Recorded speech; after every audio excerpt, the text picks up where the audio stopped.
Es un agrado saludarle, amigo oyente, y darle la bienvenida a otro programa de Base Bíblica. Estamos desarrollando una serie de estudios bíblicos que tiene por objeto darle una mejor comprensión del Nuevo Testamento. No estamos cubriendo todos los detalles de cada libro, sino solo los puntos importantes para que usted pueda tener un entendimiento global de su contenido. En este tercer programa sobre el Evangelio de Marcos, concluimos nuestro estudio de este Evangelio. Y en el próximo programa, Dios mediante, comenzaremos un estudio sobre el Evangelio de Lucas. Si usted tiene una Biblia, trate de leer el Evangelio de Lucas antes de nuestro próximo programa. Y aquí está con nosotros el reverendo Samuel Montoya para llevarnos más profundamente al estudio del día de hoy.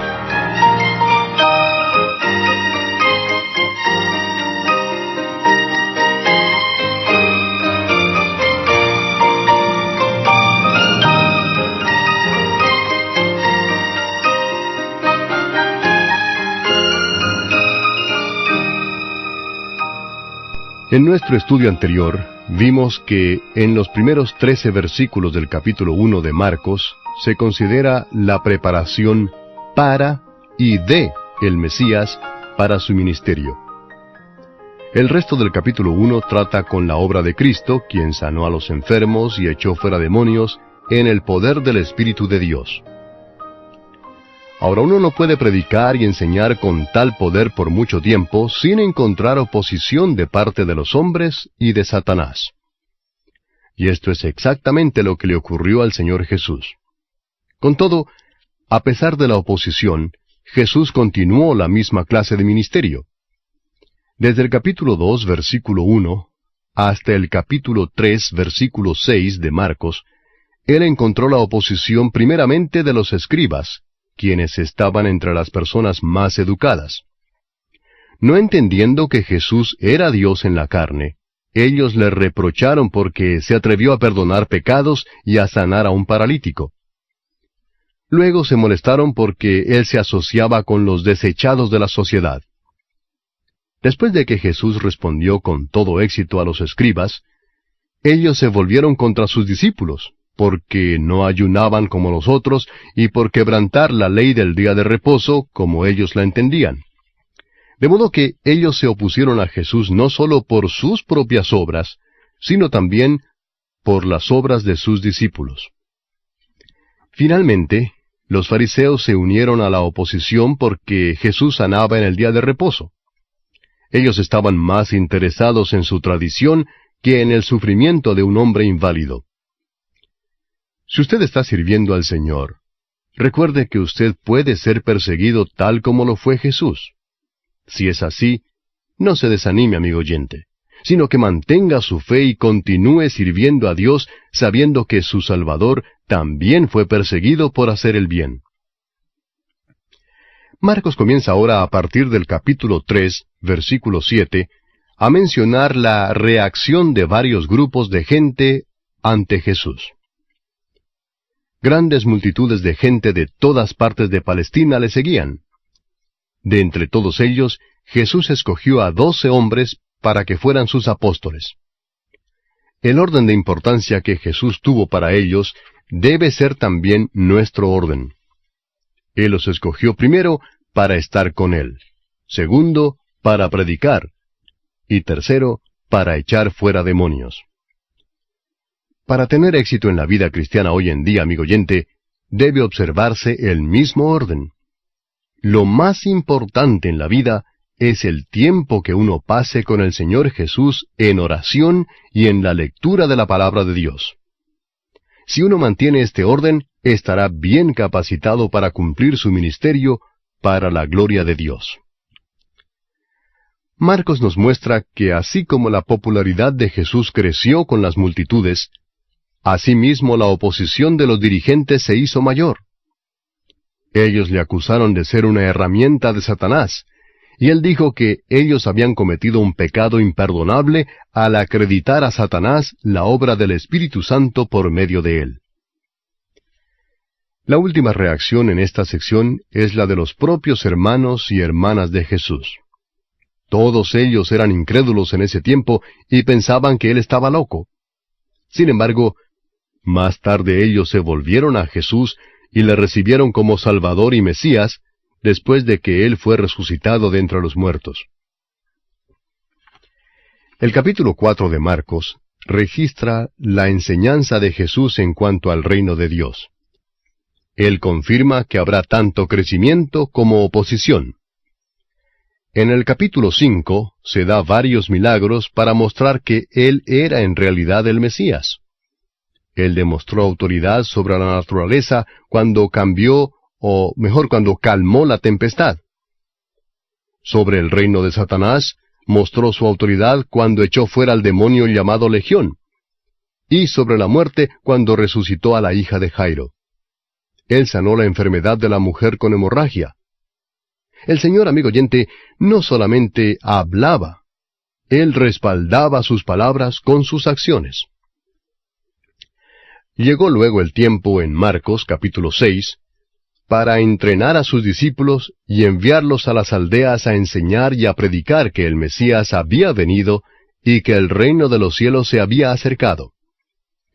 El conflicto entre la verdad de Jesús y la tradición religiosa de muchos siglos vino a partir del capítulo 7, versículo 1, y continuó hasta el capítulo 8, versículo 26. Por lo menos para sus discípulos, la verdad ganó la batalla porque Pedro confesó en el capítulo 8, versículo 29, «Tú eres el Cristo». Así es que el propósito mayor de la primera parte del ministerio de Jesús se había cumplido. Él había guiado a sus discípulos a que concluyeran por sí mismos que Él era el Cristo debido a su enseñanza, sus milagros y su vida buena. Inmediatamente después de que Pedro respondió la pregunta ¿quién es Él?, Jesús comenzó a decirles que Él sería rechazado por los dirigentes y sería muerto en Jerusalén, un mensaje que ellos no querían oír.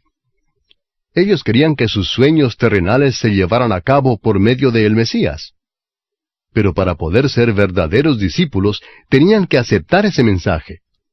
Jesús les enseñó diciendo, «Si alguno quiere venir en pos de mí, niéguese a sí mismo, y tome su cruz, y sígame». Sin embargo, poco después de eso, Jesús tomó a Pedro, a Jacobo y a Juan, y los llevó al monte de la transfiguración para animarles y ayudarles a encaminar sus pensamientos hacia los valores eternos, antes que a los valores temporales. Aún después de la transfiguración de Jesús en el monte, los discípulos no entendían que su propósito mayor en venir era el morir por nuestros pecados, más bien que ser un gran gobernante político. Marcos escribió en el capítulo 9, versículos 31 y 32, «Porque Jesús enseñaba a sus discípulos y les decía, El Hijo del Hombre será entregado en manos de hombres, y le matarán, pero después de muerto, resucitará al tercer día». Pero ellos no entendían esta palabra y tenían miedo de preguntarle. Luego, Jesús comenzó a enseñar los valores espirituales eternos a sus discípulos, es decir, que ellos debían ser los siervos de todos, y no debían permitir un espíritu de división en medio de ellos, viviendo en paz los unos con los otros. Él ilustra su enseñanza en cuanto a los valores eternos en Marcos capítulo 10, usando ejemplos de la vida real.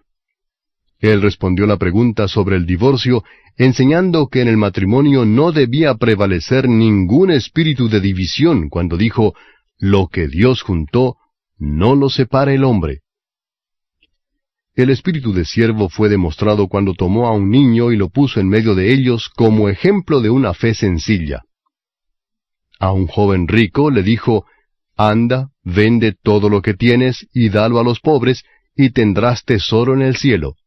Y ven, sígueme, tomando tu cruz». Las riquezas impedirán el crecimiento espiritual cuando se convierten en el propósito de la vida de uno. La verdadera grandeza, amigo oyente, viene en servir a las necesidades de otra gente. Jesús dijo en Marcos capítulo 10 versículos 42 al 44, «Sabéis que los que son tenidos por gobernantes de las naciones se enseñorean de ellas, y sus grandes ejercen sobre ellas potestad. Pero no será así entre vosotros, sino que el que quiera hacerse grande entre vosotros será vuestro servidor, y el que de vosotros quiera ser el primero, será siervo de todos. Luego Jesús declara en los términos más claros la razón por la cual Él vino a la tierra, diciendo, porque el Hijo del Hombre no vino para ser servido, sino para servir, y para dar su vida en rescate por muchos. El capítulo 11 registra su entrada a Jerusalén como el rey profetizado. Una vez más, Él mostró su autoridad cuando maldijo a la higuera y ésta se secó desde las raíces, y cuando arrojó del templo a los vendedores y a los que cambiaban dinero. A partir del capítulo 11, versículo 22, y hasta el capítulo 12, vemos que los dirigentes rechazaron una vez más su autoridad.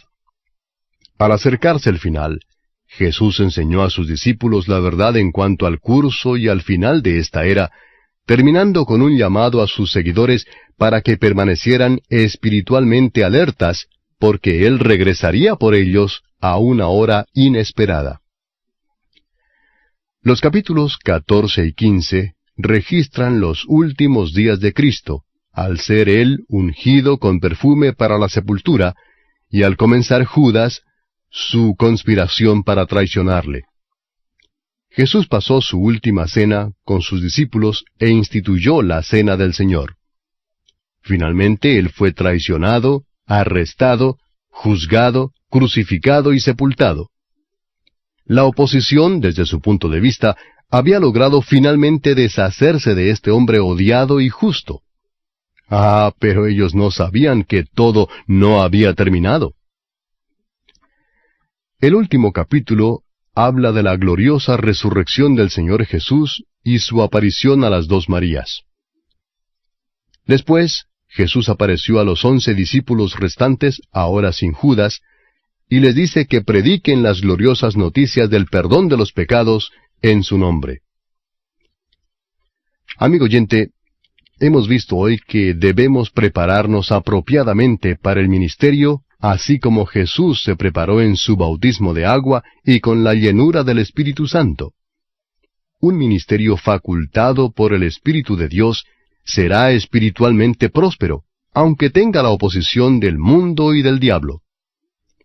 Si usted, amigo oyente, tiene tal ministerio, asegúrese de que usted está preparado apropiadamente, sometiéndose al Padre y siendo lleno del Espíritu Santo.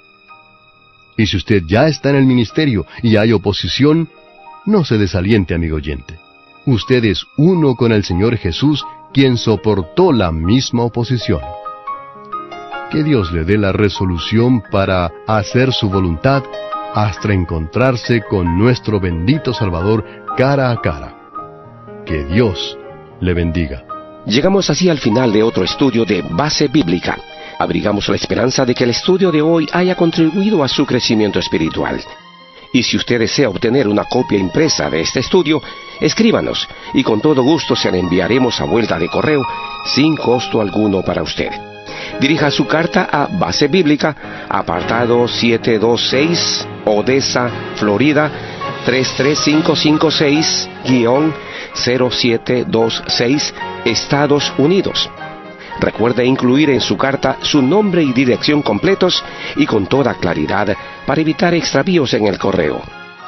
Tome nota de nuestro correo electrónico, basebiblica@juno.com.